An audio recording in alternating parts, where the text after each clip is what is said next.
What happens when a town buries more people than ever lived there? Not over centuries, over the course of 7 years. When the cemetery gates close, and you count the graves, and you realize the mathematics of death have broken down completely, leaving only one impossible question: who are all these people? Welcome to this journey into one of the most disturbing demographic mysteries in American history. But before we descend into these silent hills, I need you to ask yourself, what would you sacrifice to save your family, your home, yourself?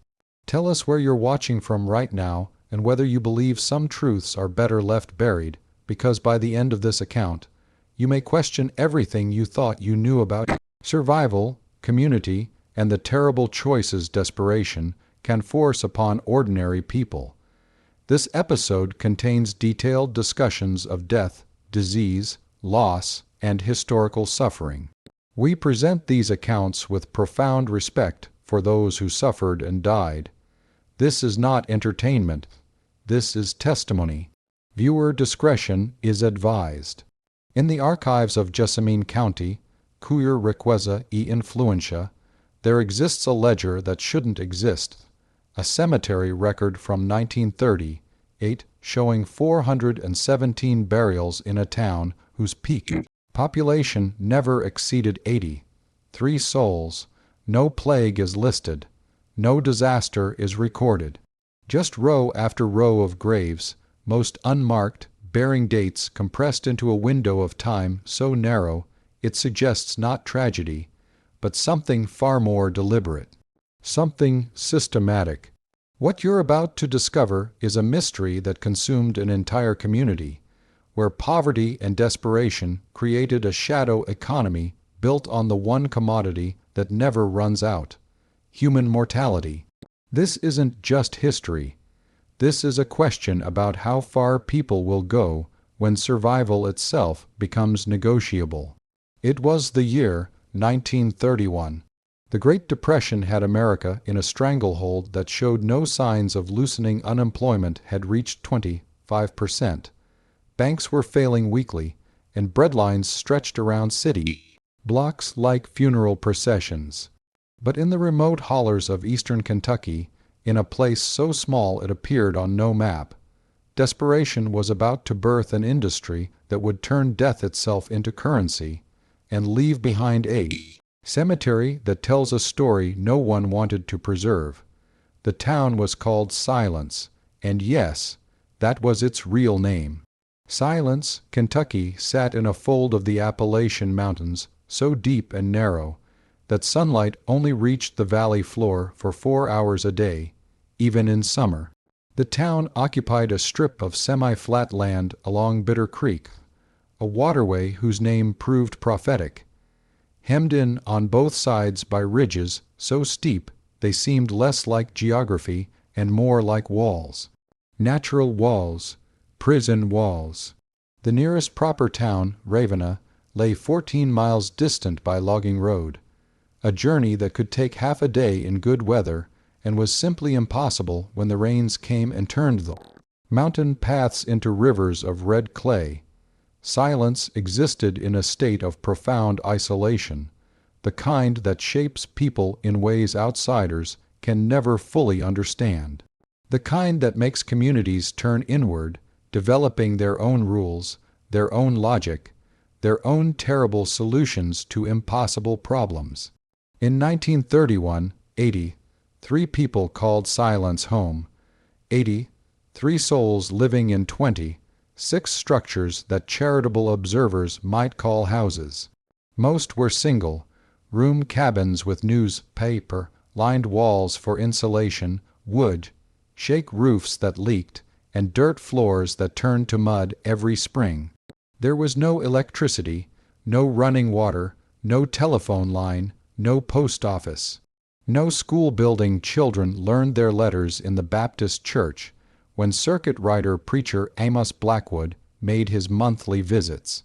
The people of Silence survived on subsistence, farming mostly potatoes, beans, and corn that struggled in the thin mountain soil, supplemented by hunting, foraging, and the meager income a few men earned working timber crews when the companies came through. It was a life of profound poverty, the kind where children wore flour, sack dresses and went barefoot even in autumn, where families ate meat only when someone got a squirrel or rabbit, where winter was a countdown to see if your firewood and food stores would outlast the snow, but they endured. Mountain people always had. What made silence different, what elevated it from merely poor to desperately, existentially poor, was the collapse of the timber industry in 1929. When the stock market crashed and construction stopped nationwide, the logging companies pulled out of the mountains overnight. The railroad spur that had served the lumber operations was torn up for scrap. The few men who'd earned actual cash money suddenly had no work at all. By 1931, silence was dying, slowly, inevitably. Young people who could leave did. Families who had relatives elsewhere wrote begging letters asking for help to relocate. But most remained, trapped by poverty too complete to allow for escape. You need money to move, after all, and money was the one thing silence had completely run out of. That's when Luther Wickham arrived. Luther Wickham came to silence in March of 1931, driving a 1926 Ford Model T that looked impossibly luxurious to people who'd never owned a vehicle of any kind. He was a man of medium height, slender build, perhaps 45 years old, with the kind of face that suggested city living. Clean-shaven, uncalloused hands, teeth that were mostly intact. He wore a suit that might have been expensive once, but now showed signs of hard travel, and he carried a leather satchel that seemed to contain his entire world. According to verbal testimony taken years later by a WPA writer collecting regional stories, Wickham introduced himself to Isaiah Perkins, who served as Silence's unofficial mayor by virtue of being the only man in town who could read and write fluently. "I'm in the medical supply business," Wickham supposedly said. Specifically, "I work with medical colleges and teaching hospitals. They have a need. I believe your community might be in a position to fulfill that need and to benefit financially in the process." What Luther Wickham proposed was simple, efficient, and absolutely monstrous. He needed bodies, not living ones. Dead ones.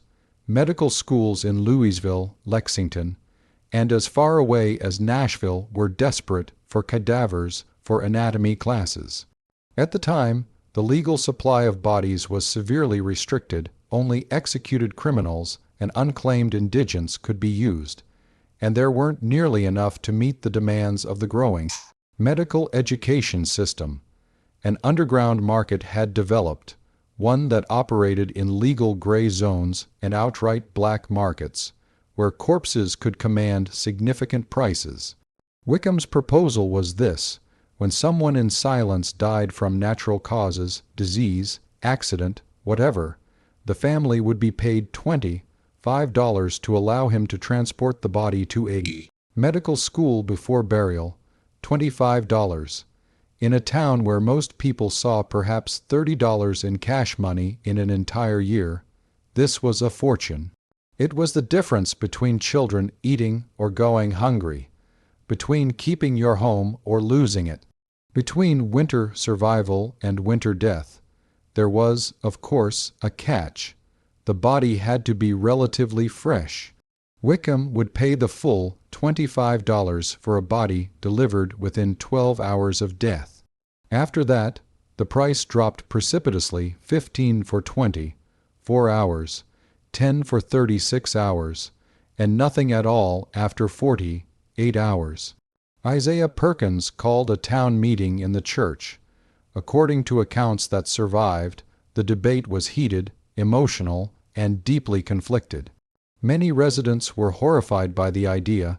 There were religious objections about respecting the dead, moral qualms about selling family members, fears about divine retribution for such desecration. But desperation has its own logic. Sarah Wickline, a widow with 4 children under 10, stood up and said something that shifted the room. "My babies are hungry now. The dead don't hunger. I'm not sure the Lord would want my living children to starve out of respect for the dead." The vote wasn't unanimous, but it was decisive. 20 families agreed to participate. 6 refused absolutely. Luther Wickham set up operations in an abandoned smokehouse at the edge of town, and the people of Silence entered into an arrangement that would transform their cemetery into something far more than a resting place. It would become a roster of shame that no one could bear to read. The first death came only 11 days after the arrangement was finalized. Thomas Whitley, 70, 3 years old, died in his sleep, peacefully by all accounts, worn out by 7 decades of mountain hardship, but otherwise unremarkable in his passing. His daughter Mary Whitley Prather and her husband faced an immediate choice. They were caring for Thomas in his final years, and his death left them with the cost of burial they couldn't afford. According to the diary of circuit rider preacher Amos Blackwood, discovered in 1987 in a church archive in Richmond, Kentucky, Mary Prather came to him the morning her father died, weeping, asking for spiritual guidance. "Reverend," she reportedly said, "Papa's gone. We can't afford a coffin, let alone a proper burial. Mr. Wickham's money would feed my children for 2 months, but Papa would roll in his grave if he knew we sold him like a hog carcass. What do I do?" Blackwood wrote that he struggled mightily with the question.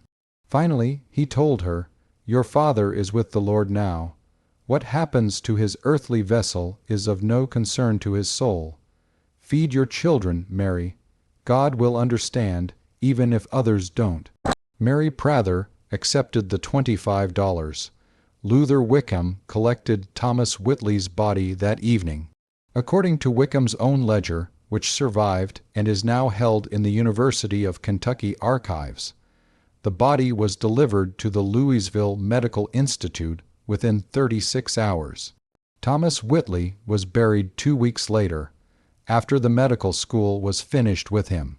His body was returned to Silence in a simple pine box, and he was interred in the town cemetery in a grave marked with a wooden cross bearing his name and dates.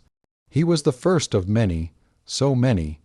Here's where the story takes its first dark turn into territory that defies normal explanation. In a typical American town of 83 people, you might expect approximately 2 to 3 deaths per year, mostly elderly people, occasionally a child or someone struck by accident or illness. This was the mathematical norm for mortality in 1930s rural America. In Silence, Kentucky, between March 1931 and December 1937, a span of 6 years and 9 months, there were 417 burials. 417. That's an average of 60, 2 deaths per year in a town of 83 people. The cemetery ledger, maintained by Isaiah Perkins with meticulous precision, tells a story in numbers that seems impossible. In some months, there were 12 burials, 15. In December of 1934, there were 19 burials recorded in a single month in a town of 83 living souls. The population of Silence should have been extinct by 1933. Instead, throughout this period, the town maintained a relatively stable population of between 75 and 88 residents. People were dying at a rate that should have depopulated the town 5 times over, yet the town persisted. Where were all these bodies coming from? This question haunted James Thornton, a field investigator for the Kentucky Department of Health, who stumbled onto Silence's cemetery in 1940 while surveying mountain communities for a report on rural health conditions. Thornton noticed the impossible mathematics immediately. His report, filed in October 1940 and discovered by historian Catherine Hess in 2003, describes his investigation. Upon examining the cemetery records for the community of Silence, I discovered a demographic impossibility. The burial rate exceeded the population by a factor of 5 to 1. When questioned, residents became evasive, stating only that people died, as people do. The vast majority of graves are unmarked. Of those with markers, approximately 60% bear names I could not connect to any living resident or known family of Silence. Further investigation required. Further investigation was indeed required. What Thornton discovered would expose one of the most disturbing economic arrangements in American history, a shadow industry that transformed human mortality into a commodity and turned a dying mountain town into a processing center for death itself. The arrangement that began with Thomas Whitley's peaceful passing evolved into something far darker through the merciless logic of market economics. By summer of 1931, Luther Wickham had proven reliable. Families who sold their dead to him received their money promptly. The bodies were indeed returned for burial. And perhaps most importantly, the arrangement remained secret. Wickham was discreet, the families were desperate, and everyone understood that if word got out, both legal and social consequences would be severe. But here was the problem. Natural deaths in Silence were too infrequent to provide Wickham with a reliable supply. Medical schools needed bodies consistently, and Wickham had contracts to fulfill. According to his ledger, he was supposed to deliver at least 6 bodies per month to various institutions. But in the first 3 months of operation, he'd only procured 4 from Silence Thomas Whitley, an infant who died of pneumonia, an elderly woman named Martha Sizemore, and a young man named Caleb Hendricks who fell from a cliff while hunting. 4 bodies in 3 months. Wickham needed 6 per month to maintain his contracts and his income. That's when the arrangement expanded beyond Silence. In testimony given in 1940, one during a state investigation, a woman named Dolly Watkins described how the system evolved. Luther started asking around in other communities, places as poor as us or poorer, places where folks were dying because they couldn't afford no doctor, no medicine, nothing. He'd hear about a death and he'd show up with cash money, offering to take the body off the family's hands, $25, sometimes $30 if the body was fresh and whole. People were grateful. Folks in the mountains, we bury our dead quick. We don't have no way to preserve them. So when Luther came with money and promised to return the body for proper burial after, it seemed like a blessing. What Luther Wickham had created was a network spanning 5 counties, covering an area of approximately 200 square miles of remote Appalachian terrain. He would hear about deaths through an informal grapevine. Wickham cultivated relationships with local midwives, circuit preachers, general store owners, anyone who might hear about a death before official authorities. He'd arrive quickly, pay cash, collect the body, and vanish. The bodies would go to medical schools in Louisville, Lexington, Nashville, sometimes as far as Cincinnati. They would be used for anatomy lessons, surgical practice, medical demonstrations. When the institutions were finished with them, sometimes weeks later, sometimes months, the remains would be returned to Wickham. And here's where the geography of Silence became crucial. Wickham needed a burial ground that was isolated, rarely visited by outsiders, and populated by people who would ask no questions. Silence was perfect. The cemetery sat on community land that technically belonged to no one and everyone. There was no legal requirement to record who was buried there. And the people of Silence, who had benefited from Wickham's money, had every incentive to remain silent about the strangers being buried in their ground. According to Thornton's investigation, Wickham paid Silence residents a small fee, usually $2, for each outside body buried in the cemetery. Isaiah Perkins would record the burial in the ledger with whatever name Wickham provided, dig the grave, and inter the remains. If a name was provided, a simple wooden marker might be placed. More often, the graves went unmarked. The Cemetery of Silence became a processing center for dead bodies from across 5 counties, a neutral ground where the medical schools use. Dump cadavers could disappear into mountain soil without awkward questions or official oversight. But this evolution from selling their own dead to burying strangers for profit represented a moral shift that would fracture the community's soul. Not everyone in Silence accepted the expanding arrangement. The 6 families who had voted against the original proposal became increasingly vocal in their opposition as the cemetery filled with strangers. Reverend Amos Blackwood, who had initially counseled families that selling their own dead was a forgivable necessity, grew deeply troubled as the scope of Wickham's operation became clear. In his diary, dated November 1932, he wrote, "I fear I have opened a door to darkness. What began as families making impossible choices for their own kin has become a trade in death itself. We have gone from mourners accepting necessity to merchants in mortality. The cemetery is no longer holy ground. It is a warehouse, a dumping ground.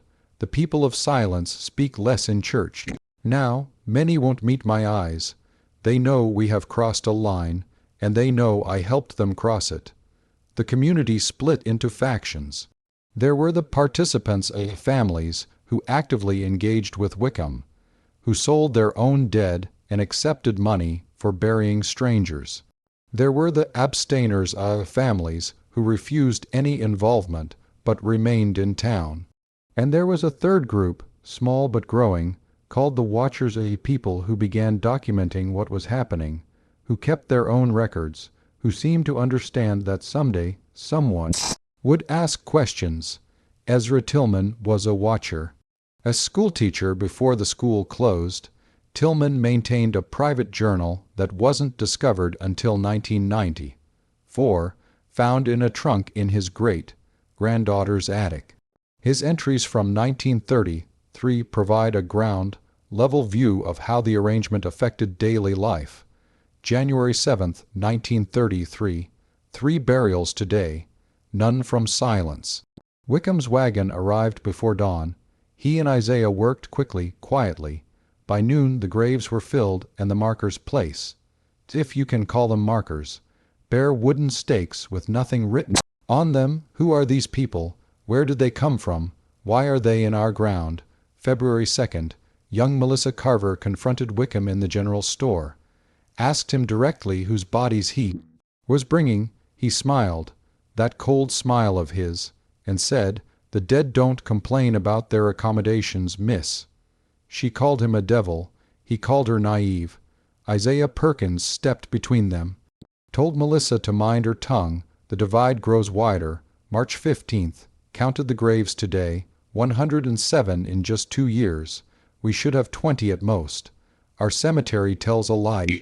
With every mound, I wonder if God recognizes this place as holy ground anymore.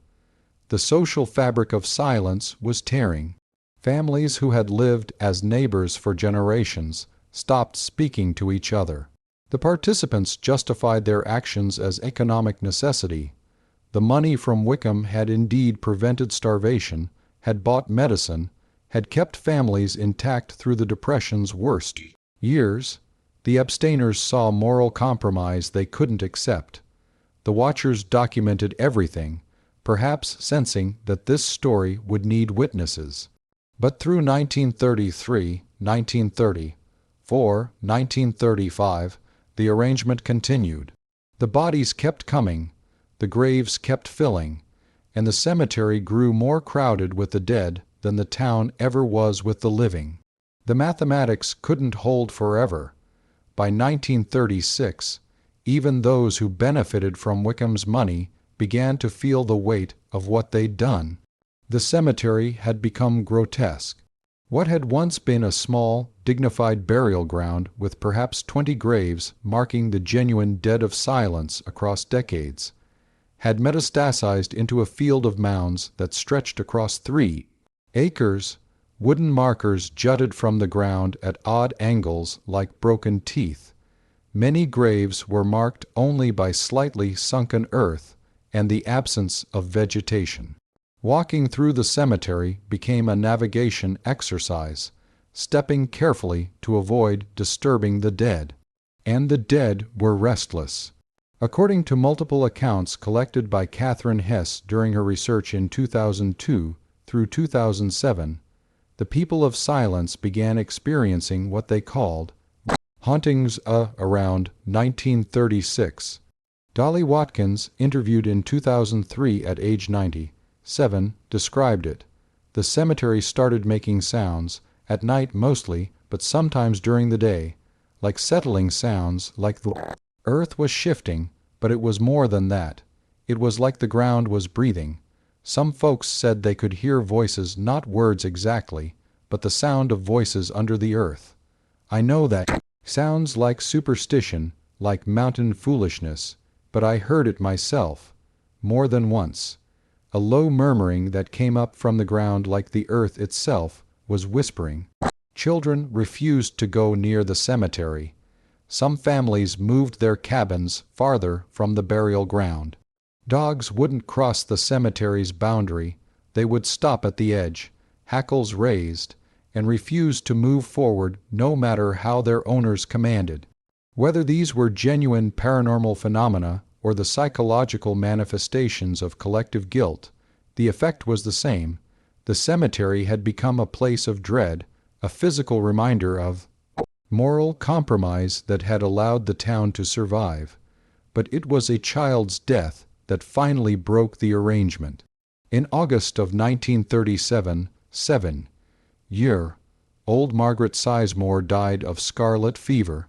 She was the granddaughter of Martha Sizemore, one of the first people sold to Wickham back in 1931.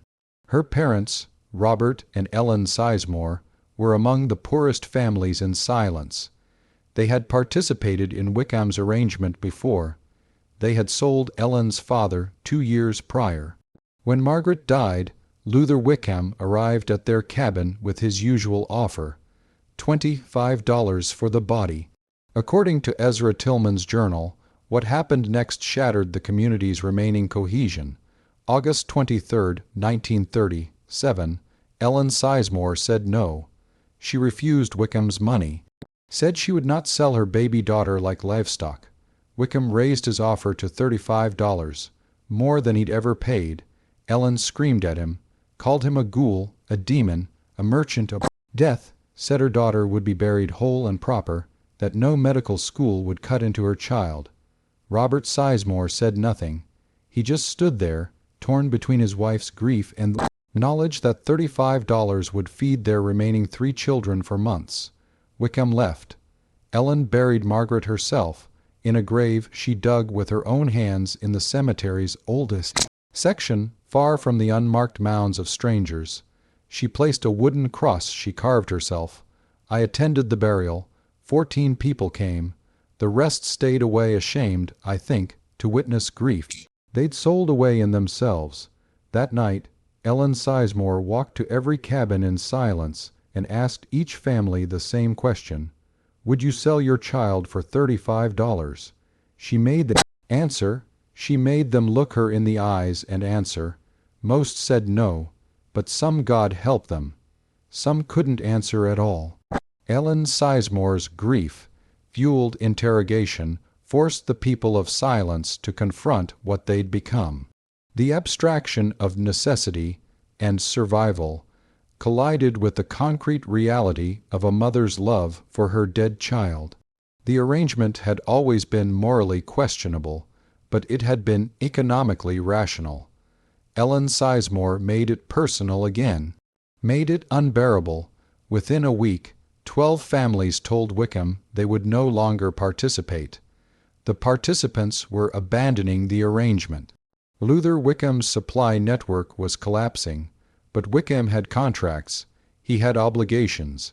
He had built an entire business model on the reliable supply of bodies from these mountains. He wasn't going to simply walk away. What happened in silence between September 1937 and June 1938 remains partially obscured by conflicting accounts, deliberate obfuscation, and the participants' refusal to speak fully about events they considered shameful. What we know for certain is this: the burials continued. Despite most families withdrawing from the arrangement, the cemetery continued to fill. Wickham's wagon still arrived. Graves were still dug. Bodies were still buried. But where were they coming from? James Thornton's investigation in 1940 attempted to answer this question. He interviewed Luther Wickham himself, who was remarkably candid, or perhaps simply confident that no law had been technically broken. "I had arrangements with families across 5 counties," Wickham said. "When silence participants withdrew, I simply expanded my network elsewhere. There are countless small communities in these mountains, countless poor families facing the same desperation. The dead come from everywhere: Breathitt County, Clay County, Osier County, Leslie County, Perry County.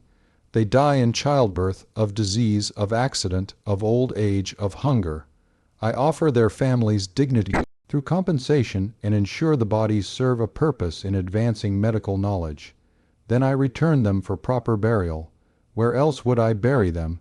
The communities they come from often have no proper cemeteries, or families have moved on, or there's simply no one left to care. Silence had space. Silence had a ledger. Silence had a man willing to dig graves for $2 each. It was efficient. Efficient, that was the word Wickham used. Efficient.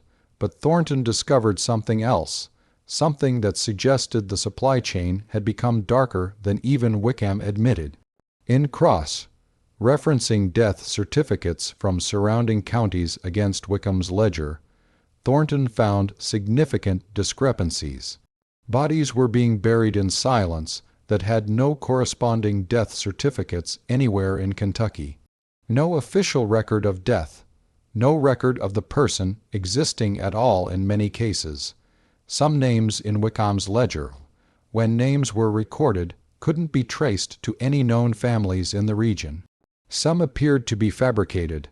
Others were listed as unknown male or unknown female, with only approximate ages. Thornton's report includes this chilling passage.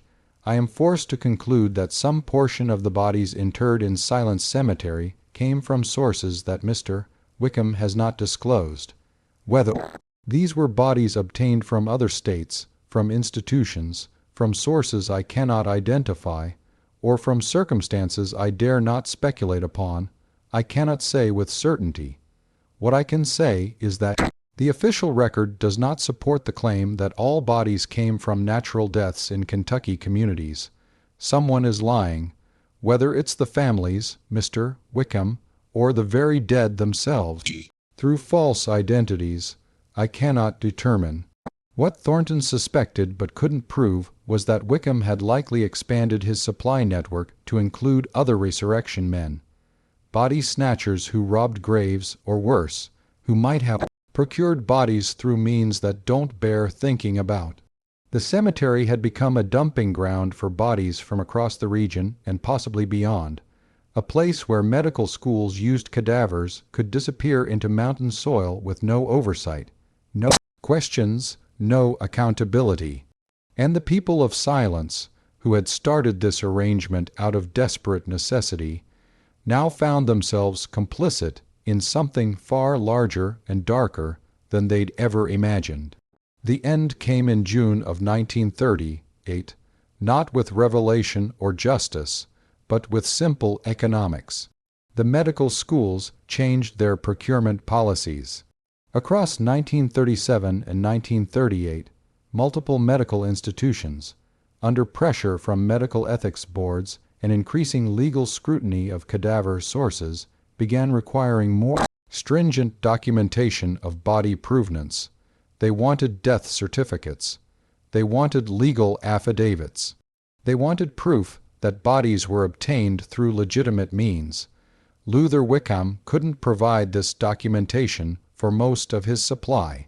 His entire business model depended on operating in the shadows, on procuring bodies from desperate families in isolated communities where death often went unrecorded by official systems.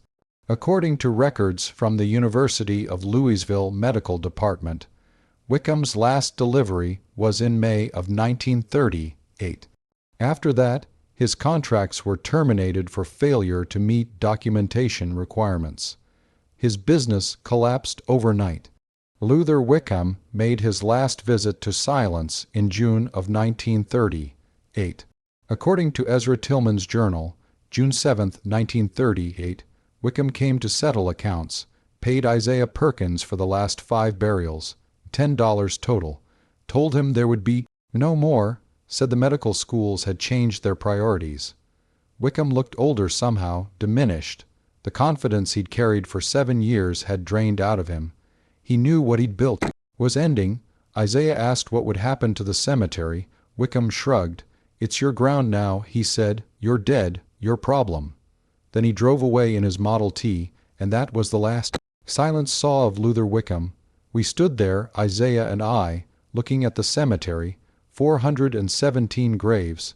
Maybe 30 of them are actual dead. The rest, strangers, unknowns, named without histories, bodies without stories. "What have we done, Ezra?"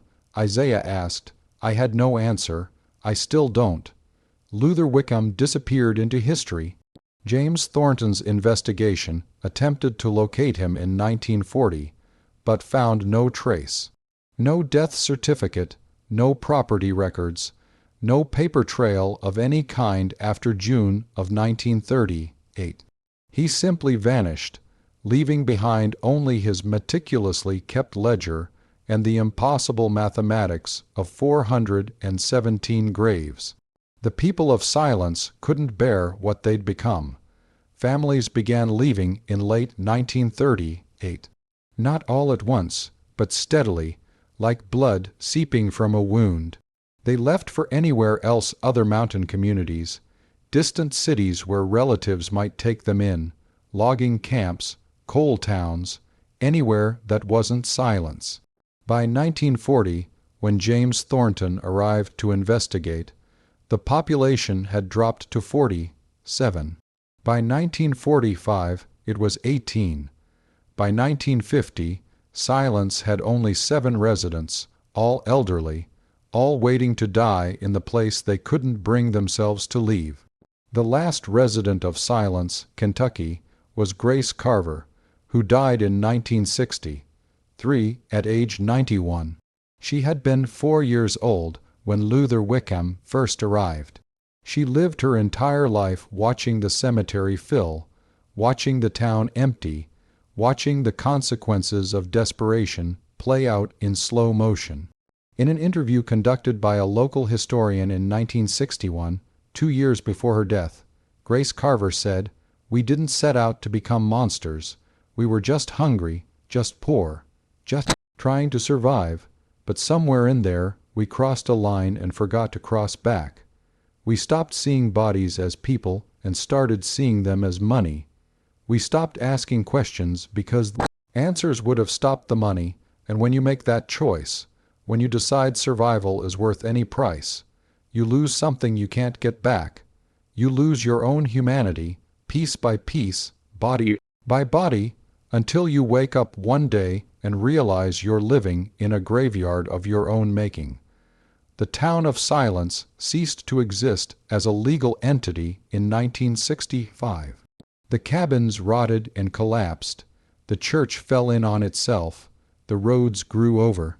Nature reclaimed the valley, and the town that had turned death into an industry disappeared as thoroughly as the people buried in its cemetery.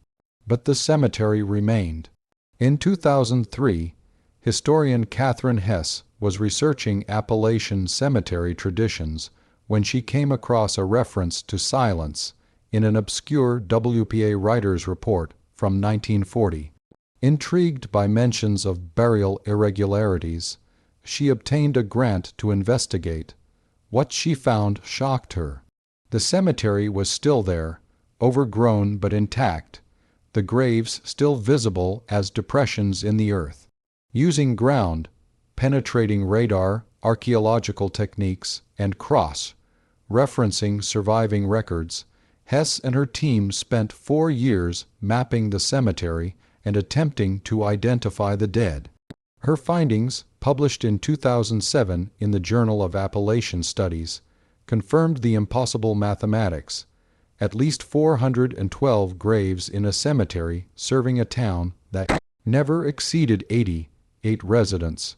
But Hess discovered something else, something that adds one final layer of darkness to this story. In examining the graves that could be identified through remaining markers or ledger entries, Hess found that approximately 40% showed signs of preburial autopsy or dissection consistent with medical school anatomy instruction. This was expected based on Wickham's arrangement. But another 30% showed signs of post-mortem trauma inconsistent with medical instruction. Broken bones that showed no healing, suggesting damage after death. Cuts and dismemberment that didn't match standard autopsy patterns. Evidence suggesting some bodies had been subjected to something other than respectful anatomical study. Hess wrote, "The question we cannot answer is what happened to these individuals after death and before burial. Were they victims of brutal medical experimentation? Were they procured through violent means? Were they subjected to treatment that went far beyond the stated purpose of anatomical instruction? We may never know. The medical schools involved have no surviving records from this period that detail their use of cadavers. Luther Wickham is long dead. If he was ever alive to begin with, we can't even confirm that was his real name. We're left with 417 graves, most unmarked, most unidentifiable, representing human beings who disappeared into a system that treated mortality as merchandise." In 2009, the Commonwealth of Kentucky erected a historical marker at the former site of Silence. It reads, "Silence Cemetery in this isolated valley existed a community called Silence, Chi-est, 1008, 180s, 1965. The cemetery contains over 400 graves from 1931–1938, representing one of the dark chapters of Depression-era Appalachia, when economic desperation created a trade in human cadavers for medical education. Most buried here remain unidentified. Speak for those who have no voice." Proverbs 31:8. But questions haunt this place, questions that resist easy answers. Who are the 287 people buried in unmarked graves? Where did they come from? Who were they in life before they became commodities in death? Do they have families somewhere who spent lifetimes wondering what happened to their loved ones? What happened to Luther Wickham? Did he simply move on to another scheme in another place? Or did the collapse of his business lead him to some unknown end? Was Luther Wickham even his real name? And perhaps most disturbing, what exactly happened to those bodies that show signs of post-mortem trauma inconsistent with medical education? What was done to them in those medical schools, or wherever they went, that left marks Catherine Hess's team found decades later in the earth? Perhaps these questions are meant to remain unanswered. Perhaps the not knowing is part of the punishment for forgetting these people twice: once when they were used, once when they were buried without names or stories. To this day, the cemetery at Silence draws no visitors. It sits in a fold of mountain that Kentucky hikers and hunters avoid, not because of difficulty but because of feeling. The persistent sense that this is not a place that welcomes the living. In 2019, a team of genealogists attempted to identify some of the unknown dead through DNA analysis of remains. They abandoned the project after 3 months. According to project lead Dr. Sarah Chen, the ethical complications were insurmountable. These people were violated in death once already. Exhuming them, testing them, treating them as research subjects felt like perpetuating the same dehumanization. We decided the kindest thing was to let them rest.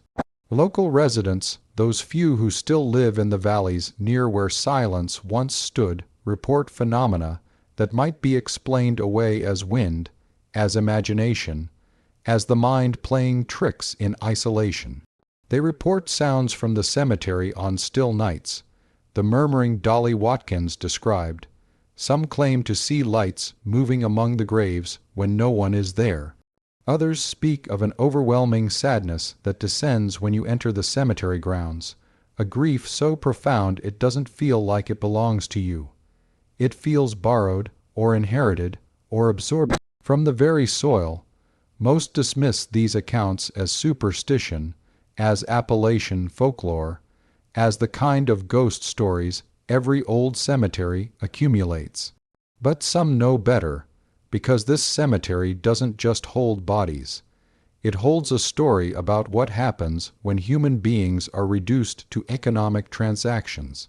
When poverty becomes so absolute that mortality itself becomes a commodity. When desperation erases the boundaries between sacred and profane, between respect and exploitation, between the living and the dead as anything other than resources to be managed. The graves at Silence are not haunted by ghosts. They're haunted by economics, by the simple, terrible equation that said, a body equals 20, $5 equals survival for another month. That's the real horror.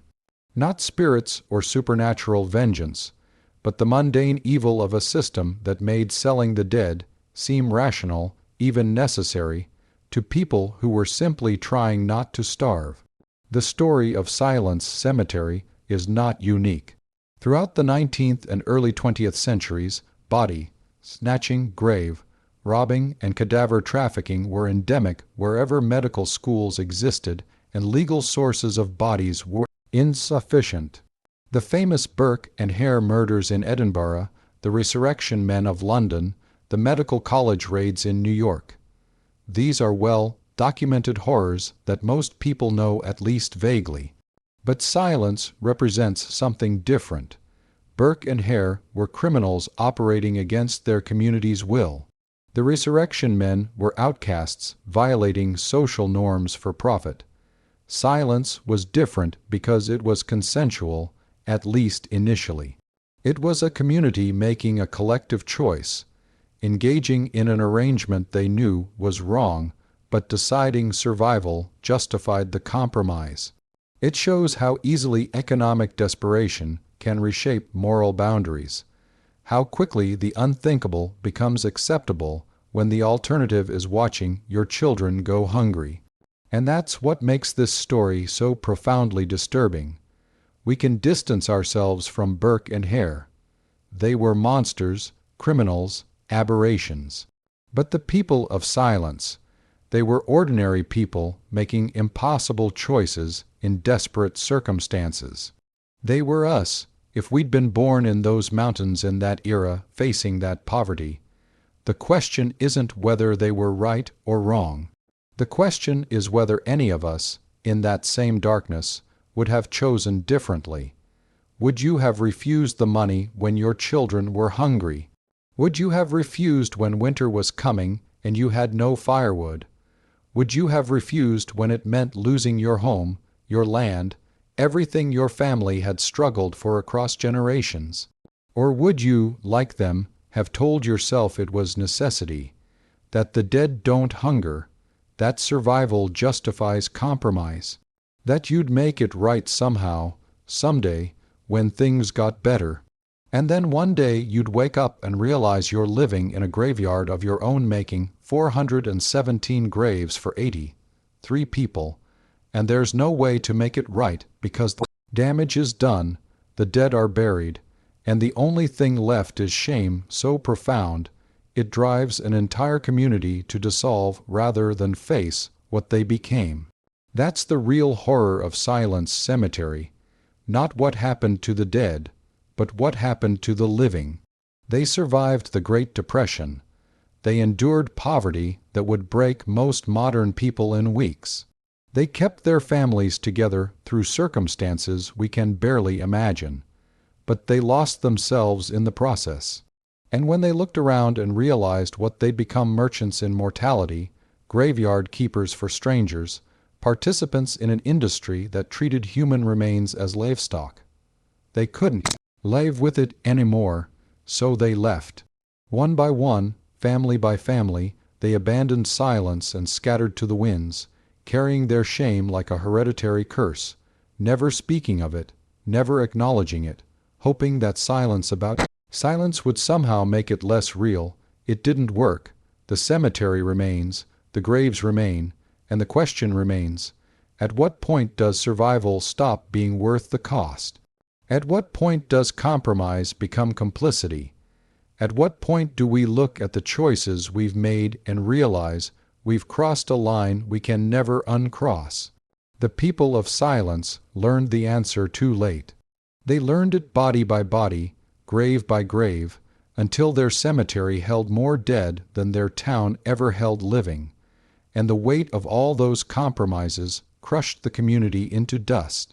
If this journey through the economics of death and desperation resonated with you, if you find yourself lying awake tonight pondering the distance between necessity and monstrosity, then this channel has more truths waiting in the shadows. Subscribe if you're willing to confront uncomfortable questions about human nature that history tries to bury. Leave a like if this account provoked something deeper than entertainment, if it made you question where your own moral boundaries lie when survival is at stake. And in the comments, I want to know, if you were a parent in silence in 1931, would you have taken Luther Wickham's money? Would you have sold your dead to feed your living? Or would you have refused, knowing your children might not survive the winter? There's no right answer. There's only honesty about what we're actually capable of when the world pushes us to our limits. Until next time, remember, the most terrifying stories are the ones that force us to see ourselves clearly. Sometimes we find courage and nobility, but sometimes, if we're honest, we find silence, Kentucky, a place where good people made terrible choices and left behind a cemetery that asks us one question we can never fully answer. What would you have done? The dead of silence are still waiting for someone to speak their names. 417 graves, perhaps 30 with names, the rest strangers buried in darkness, used twice, forgotten forever. They deserved better. They deserved to be people, not products. They deserved names, stories, graves marked by those who loved them. Instead, they got silence, and maybe that's the most fitting name of all. Because when we're faced with our own capacity for moral compromise, when we're confronted with what we might become when desperation strips away our civilized veneer, the only response left is silence, the kind of silence that echoes across decades, the kind that fills a cemetery with more dead than a town ever had living, the kind that persists even now in the mountains of Kentucky, where 417 graves speak a truth we'd rather not hear. Poverty is a kind of violence. Desperation is a kind of prison. And sometimes the only thing more frightening than death is the lengths we'll go to in order to survive.